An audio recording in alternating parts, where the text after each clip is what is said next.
Bonjour. Alors, par rapport à cette histoire de polémique sur les caricatures sur le prophète, c'est pas une polémique qui date d'hier ou de cette semaine ou de l'année dernière, c'est une polémique qui date d'il y a très longtemps, depuis que le journal danois, un certain journal danois avait publié une première série de caricatures sur l'islam. Euh, et depuis ce temps-là, épisodiquement, il y a des affaires comme ça qui ressortent que l'on fait ressortir selon certains intérêts, selon certains timings qui est voulu et qui est préparé d'avance. En ce moment-là, cette polémique, le timing de cette polémique n'est pas anodin puisque le gouvernement français, il y a de cela 2 semaines, avait imposé un couvre-feu qui était très mal reçu, qui est très impopulaire au niveau de la population française. Et donc, on sort cette histoire de caricature pour un peu détourner l'attention de la population euh, de ces problèmes quotidiens qui sont des problèmes principalement économiques qui n'ont rien à voir avec une religion quelconque. Et donc, c'est une polémique principalement politicienne qui est entretenue par les médias français et par les politiques français. Moi, en ce qui me concerne, la liberté d'expression n'est pas quelque chose qui est illimité et sans règle. En ce qui me concerne, au niveau de mon journal et de mon travail, je dois passer par beaucoup de garde-fous, beaucoup de, beaucoup de censure. Je m'auto-censure en fait moi-même parce qu'on ne peut pas dire tout et n'importe quoi, c'est normal.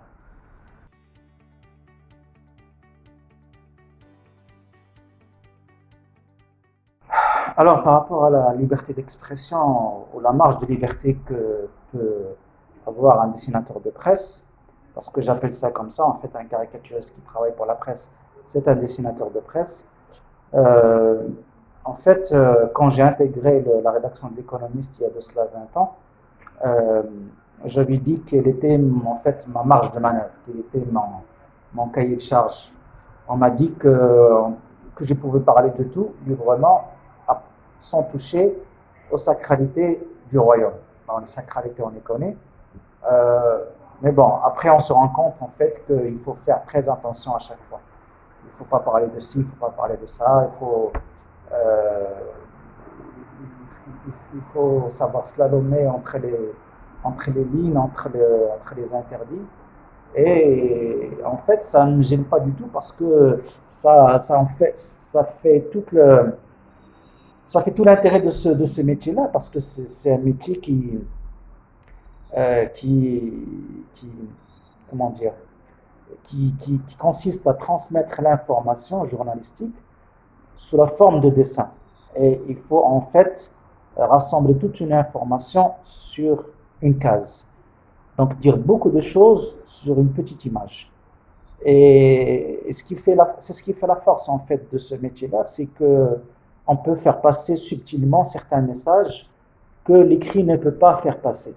Et donc on est obligé de faire de faire de slalomer entre le entre les interdits et d'être subtil, assez subtil et assez intelligent pour faire passer un message sans pour autant le dire tel qu'il est.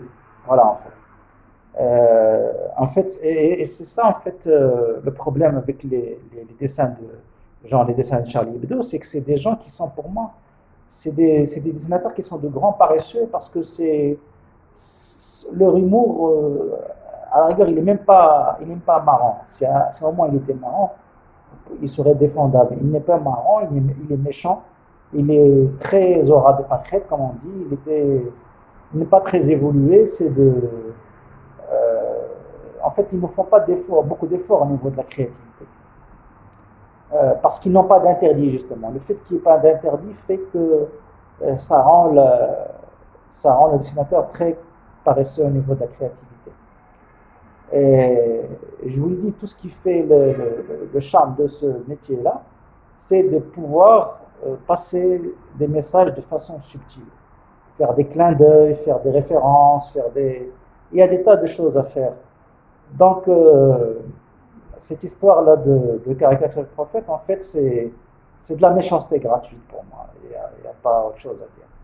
Euh, on peut très bien critiquer que ce soit une religion, là, mais en le faisant d'une manière subtile et intelligente.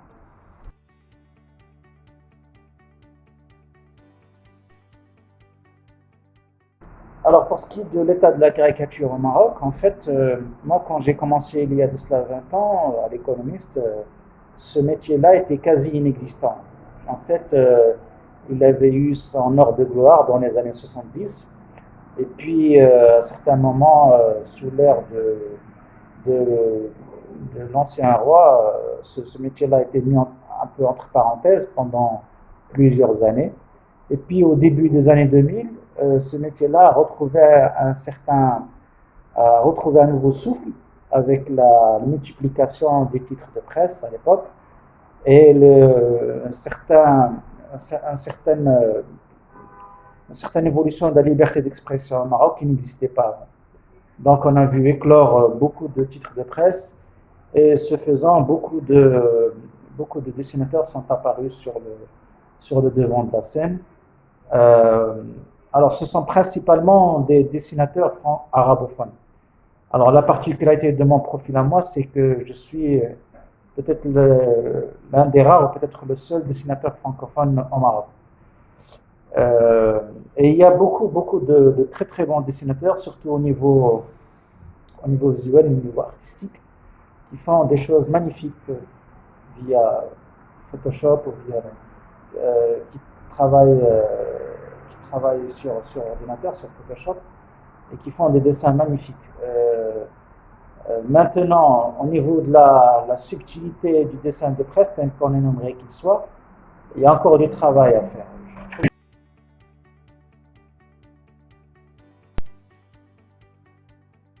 Au niveau des caricaturistes marocains, je sais que beaucoup de dessinateurs de presse sont réunis au sein d'une association qui a été créée, je crois, par mon ami Najib Naji, qui est un dessinateur très connu sur le marché. Je n'en fais pas partie, euh, et, mais je sais que cette organisation existe et que elle organise des festivals, des expositions, euh, des travaux en groupe qui servent à promouvoir le dessin de presse au Maroc. Il n'y a pas de syndicat à proprement parler et ce sera peut-être quelque chose à créer dans les années à venir. Euh, le dessin de presse, en fait, on a voulu donner un prix au dessin de presse lors des prix annuels de la presse qui sont organisés par le ministère de la Communication. À chaque année, on dit qu'il y aura un prix pour la meilleure caricature de l'année, mais ça n'a jamais été fait. Chaque année, ça revient sur le devant de la scène, mais ça n'a jamais été fait, peut-être parce que c'est un peu dérangeant. Peut-être que la subtilité d'un dessin de presse, c'est peut-être dérangeant pour les organes officiels et ils préfèrent donner des prix au meilleur article, au meilleur reportage ou à la meilleure photo plutôt qu'au meilleur dessin. Donc je ne pense pas que ça se fera un jour, mais si ça se fait, ce serait une très bonne chose pour le dessin de presse au Maroc.